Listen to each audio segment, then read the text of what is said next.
avec la connaissance et tout le discernement nécessaire pour bien apprécier la différence des choses, afin que vous soyez purs, irrépréhensibles pour le jour de Christ. Philippiens 1, 9, 10.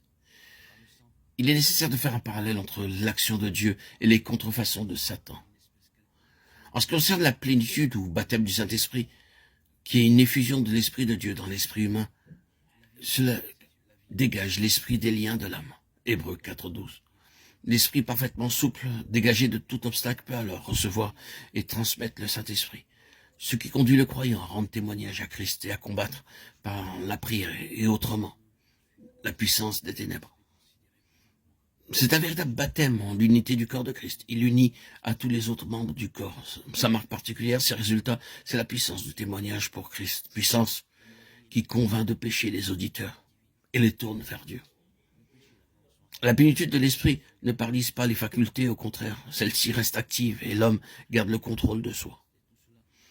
Il n'y a qu'une réception du Saint-Esprit. Elle est suivie d'expériences successives de développement ou nouvelles crises religieuses qui procèdent de nouveaux actes de foi, d'un développement de la foi. Il y a des degrés de réception de l'esprit qui varient avec les conditions individuelles des croyants. Chez quelques-uns, le revêtement de puissance pour le service est le stage définitif final. Les contrefaçons de Satan peuvent accompagner le véritable baptême du Saint-Esprit si le croyant laisse tomber sa pensée dans le vide et s'abandonne passivement, abandonne son corps aux puissances surnaturelles. Une pensée vide, inerte et un corps passif sont contraires aux conditions requises par le Saint-Esprit. Au contraire, inertie et passivité sont absolument nécessaires à l'action des mauvais esprits. En réponse à l'affirmation de la foi, le Saint-Esprit remplit l'esprit de l'homme, mais en même temps, les puissances naturelles du mal agissent dans la pensée et le corps, parce qu'il y a passivité, et produisent dans le domaine des sens des manifestations qui paraissent résulter de l'action du Saint-Esprit dans l'esprit. Mais ce n'est qu'une contrefaçon, les résultats de ces contrefaçons sont divers et multiples.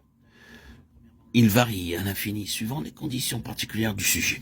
En général, il y a très peu de fruits. Les fruits sont en raison inverse, des manifestations qui sont nombreuses et très variées. Il y a des degrés divers de possession de l'intelligence et du corps. Enfin, l'esprit de division, de séparation s'exerce aux dépens de l'unité. Ici, nous pouvons de toute évidence voir les contrefaçons de Satan qui accompagnent le baptême du Saint-Esprit.